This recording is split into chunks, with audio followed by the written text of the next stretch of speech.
Assalamualaikum warahmatullahi wabarakatuh. Selamat pagi anak-anak. Kembali lagi bertemu dengan saya Bu Roil dalam pelajaran fisika.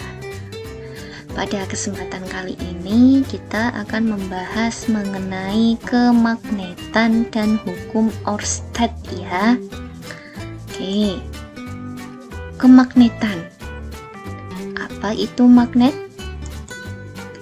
Magnet adalah benda yang dapat menarik benda lain. Magnet ini dapat kita temukan di alam, yang kita kenal magnet alam. Dapat pula kita buat sendiri, yang dinamakan magnet buatan. Seperti ini bentuk magnet alam. Kalau ini salah satu contoh magnet buatan. Magnet memiliki dua kutub, yaitu kutub selatan dan utara, di mana terdapat garis gaya magnet yang keluar dari kutub utara dan masuk ke kutub selatan. Garis gaya tersebut tidak pernah terputus. Garis gaya magnet digunakan untuk menggambarkan kuat medan magnet. Semakin rapat garis gayanya, medan magnetnya semakin kuat. Medan magnet yaitu daerah di sekitar magnet yang masih terpengaruh oleh gaya magnet. Dan jika dua kutub magnet didekatkan, maka kutub senama akan tolak menolak. Kutub yang berlawanan akan tarik-menarik.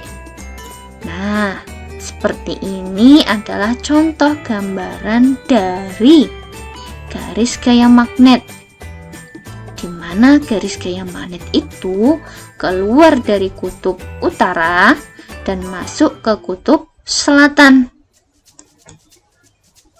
Dan ini adalah gambar dari bentuk reaksi jika kedua kutub magnet didekatkan. Jika kutubnya yang berlawanan tarik-menarik, namun jika kutubnya senama akan tolak-menolak. Jelas kan ya? Kita lanjut lagi. Berdasarkan sifat kemagnetannya, benda dikelompokkan menjadi 3 bagian. Apa saja itu? Yang pertama, ferromagnetik, yaitu benda yang ditarik dengan kuat oleh magnet, seperti besi, baja, nikel, koper. Yang kedua, paramagnetik, yaitu benda yang ditarik dengan lemah oleh magnet, seperti aluminium dan juga timah.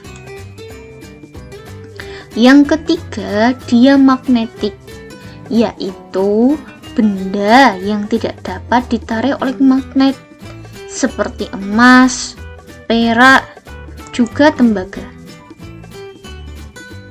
Membuat magnet. Magnet selain disediakan di alam, kita juga bisa membuatnya sendiri, yaitu ada 3, dengan digosok, diinduksi, dan juga dialiri dengan arus DC atau arus searah. Yang pertama dengan digosok. Kalau membuat magnet dengan cara digosok, maka kita menggosoknya harus searah.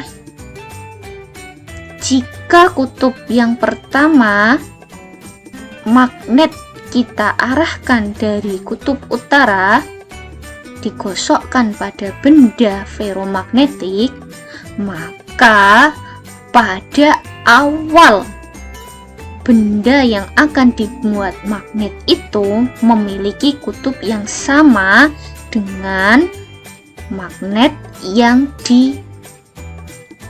berfungsi sebagai penggosok, dan paling ujung memiliki kutub yang berlawanan dari magnet yang digunakan sebagai penggosok. Coba lihat gambar ini. Jelas kan ya? Oke, selanjutnya yang kedua dengan diinduksi. Maksudnya yaitu dengan didekatkan kepada magnet permanen. Dalam artian didekatkan, tidak bersentuhan. Kita kasih jarak sedikit. Maka benda yang kita buat sebagai magnet akan memiliki sifat kemagnetannya. Terbukti dengan klip buku yang menempel pada benda ferromagnetik. Yang ketiga, yang dialiri arus DC. Arus DC ini dapat kita temui atau kita dapatkan dengan batu baterai.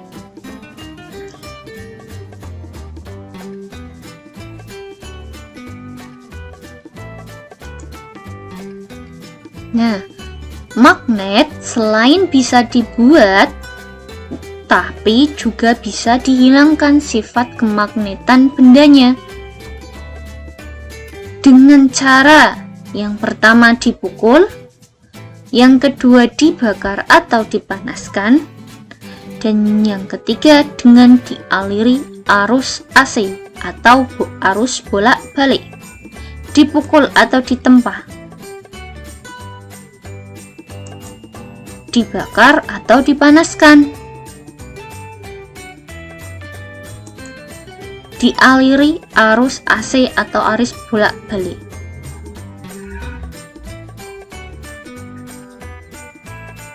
Dengan dipukul, dibakar atau dialiri arus bolak-balik, maka susunan magnet elementer pada magnet yang dibuat lama-kelamaan akan tersusun tidak teratur, sehingga semakin lama sifat kemagnetannya akan hilang. Selanjutnya, kemagnetan bumi. Bumi dapat kita anggap sebagai magnet yang sangat besar. Kutub selatan magnet bumi berada di sekitar kutub utara bumi, sedangkan kutub utaranya berada di sekitar kutub selatan bumi. Jadi terbalik. Oleh karena itu, jarum kompas selalu mengarah kurang lebih ke arah utara dan selatan bumi. Coba lihat video di samping ini. Jelaskan ya? Magnet jika kita dekatkan dengan kutub utara bumi, maksudnya adalah kompas. Kompas jika kita dekatkan dengan bumi atau kita letakkan, maka akan menunjukkan ke arah utara dan selatan, karena di utara kutub bumi terdapat magnet selatan bumi, dan di selatan kutub bumi terdapat magnet utara bumi. Jelas sudah mengenai hukum kemagnetan ya. Sekarang kita masuk ke hukum Oersted. Oleh Oersted disebutkan bahwa jika kawat konduktor kita aliri arus listrik, maka di sekitar kawat tersebut terdapat medan magnet. Hal ini dapat kita buktikan dengan meletakkan jarum kompas di sekitar kawat berarus tersebut. Kita perhatikan video berikut ini.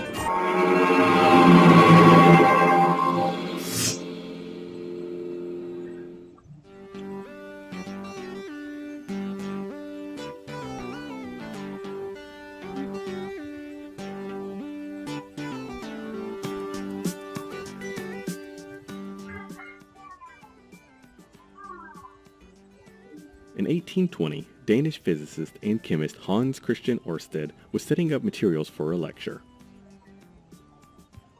His materials included an early kind of battery called a voltaic pile, constructed of copper and zinc plates in a dilute acid solution, and a wire held in place here by a set of clamps.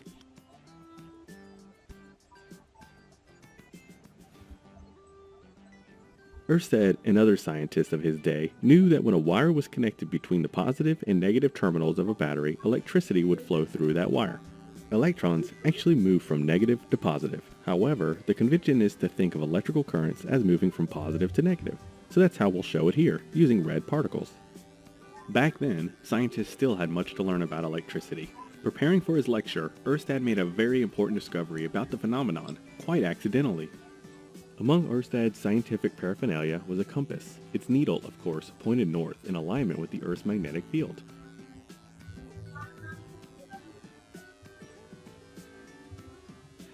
Ørsted happened to place the compass near his battery and was startled to notice that the compass needle moved. As Ørsted deduced, this happened because the wire produced a magnetic field around it when it carried a current.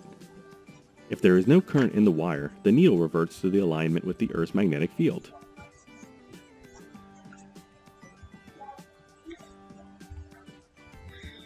As it turns out, an electric current, made up of moving charged particles, produces a magnetic field that circles around the moving current, as shown by these blue lines.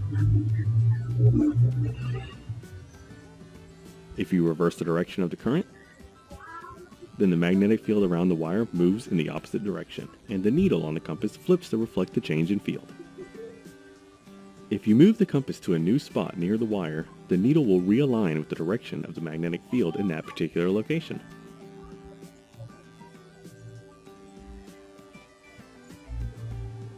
Ørsted's accidental discovery was solid evidence that electricity and magnetism were related phenomena. The announcement of his findings incited a tremendous outbreak of research in the nascent field of electromagnetics in the early 1820s.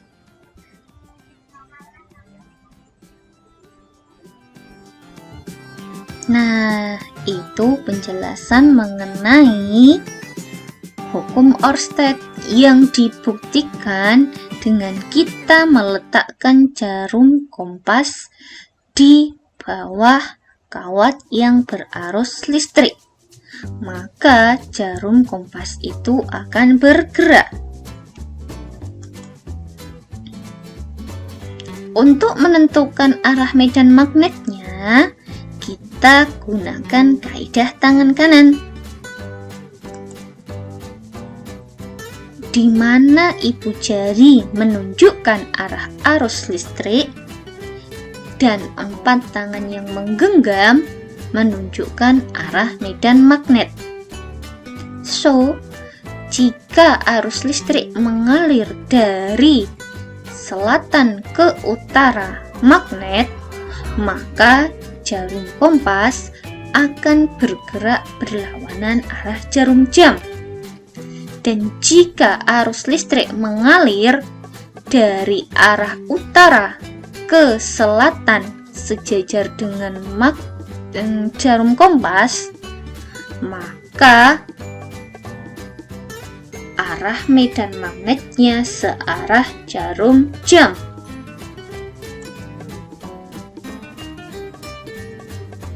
Nah, pengaplikasiannya medan magnet pada kawat berarus. Karena bentuk kawat itu bermacam-macam, ada yang panjang lurus dan juga ada yang bentuk lingkaran. Oke guys, yang pertama kita akan bahas mengenai medan magnet pada kawat berarus yang bentuknya lurus dan panjang. Nah, besar medan magnet di sekitar kawat lurus berarus listrik dipengaruhi oleh besar arus listrik dan juga jarak titik tinjauan terhadap kawat. Semakin besar kuat arus yang diberikan dan semakin dekat jaraknya terhadap kawat, maka semakin besar pula kuat medan magnetnya.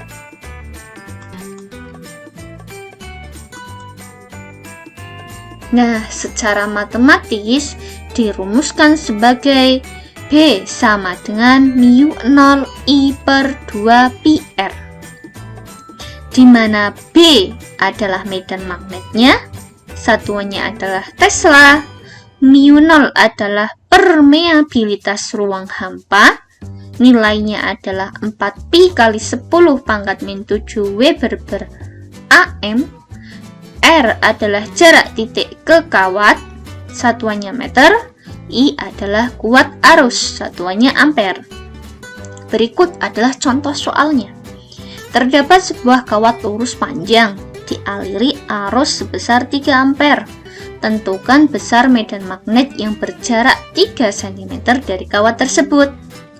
Oke ya, kita salah BIM saja ini. Nih, langsung memunculkan nilai B-nya.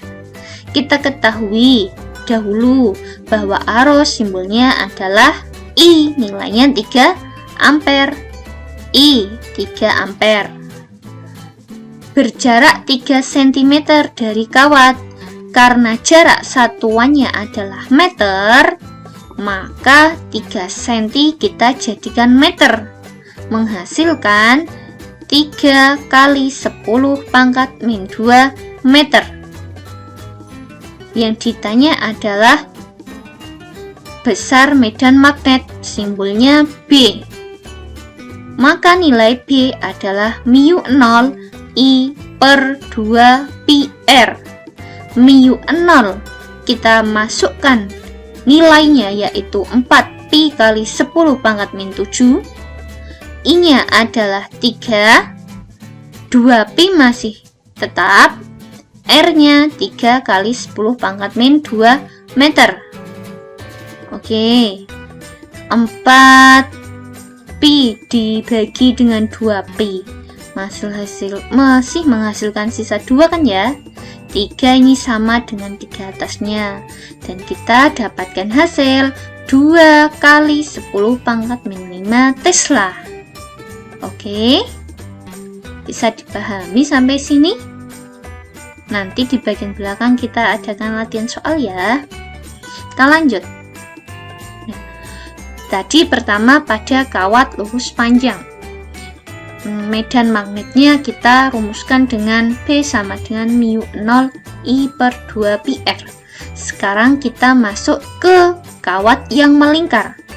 Besar medan magnet di sekitar kawat melingkar dipengaruhi oleh besar arus listrik dan juga jari-jari lingkaran kawat. Semakin besar kuat arus yang diberikan dan semakin kecil jari-jari lingkaran, maka semakin besar kuat medan magnetnya. Secara matematis dapat dirumuskan B sama dengan mu 0 I per 2R. Beda dengan tadi ya.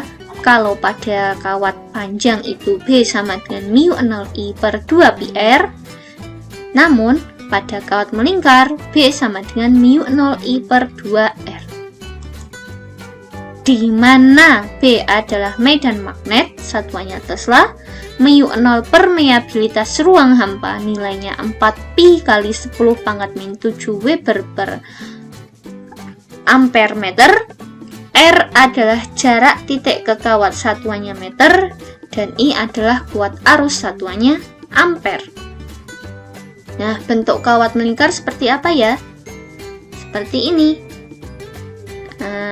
Ibu jari itu menunjukkan arah arus, tangan menggenggam menunjukkan arah medan magnetnya. Oke, kita masuk ke contoh soal. Sebuah kawat melingkar mempunyai jari-jari 10 cm, dialiri arus 4 ampere. Dengan banyaknya lilitan kawat 10 lilitan. Berapakah besar medan magnet pada kawat tersebut? Oke, pertama kita mengetahui R-nya adalah 10 cm. Jika kita jadikan meter, maka menjadi 10 kali 10 pangkat min 2 meter. I-nya adalah 4 ampere, N-nya ada 10 lilitan.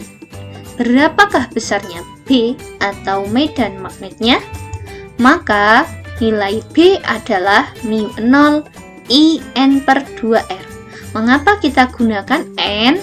Karena di sini terdapat lebih dari 1 lilitan. sehingga nilainya akan menjadi 4pi kali 10 pangkat min 7 kali 4 kali 10 dibagi dengan 2 kali 10 kali 10 pangkat min 2 menghasilkan 8pi kali 10 pangkat min 5 Tesla. Oke, sampai sini jelas kan ya? Kita lanjut ke bagian magnet, ke bagian kawat berarus yang berbentuk solenoida dan toroida.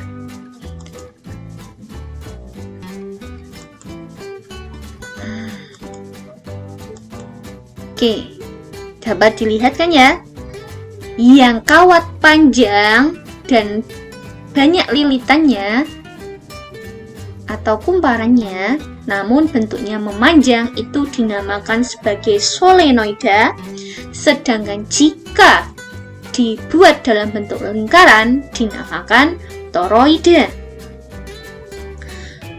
Pada solenoida terdapat dua buah persamaan, yaitu besarnya medan magnet di tengah dan juga besarnya medan magnet di ujung.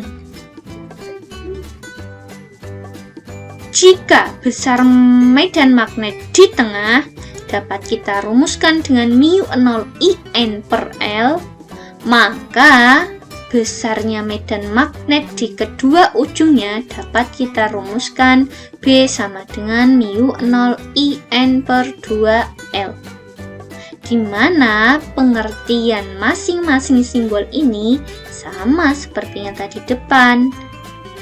B menunjukkan medan magnetnya, μ0 itu permeabilitas ruang hampa, nilainya 4pi kali 10 pangkat min 7, I itu adalah kuat arus, N jumlah lilitan, dan L adalah panjang kawat.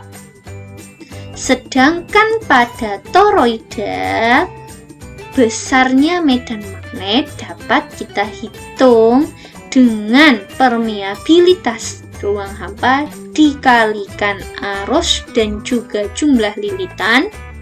Kemudian hasilnya dibagi dengan 2πr, di mana R adalah jari-jari solenoida. Oke, kita masuk ke contoh soal untuk toroida dan solenoida ya. Nah, ini contoh soal untuk solenoida. Dan ini adalah contoh soal untuk toroida. Oke, bisa dimengerti kan ya? Silahkan ini nanti kalian bisa kerjakan sebagai tolak ukur pemahaman kalian terhadap materi magnet dan hukum Ørsted.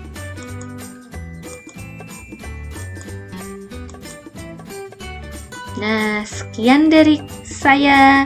Semoga video ini bermanfaat dan bisa membantu kalian mempelajari mengenai medan magnet dan induksi elektromagnetik meskipun melalui daring. Semoga ilmu kita dapat bermanfaat dan apa yang saya berikan bisa kalian terima dengan baik. Akhir kata, wassalamualaikum warahmatullahi wabarakatuh.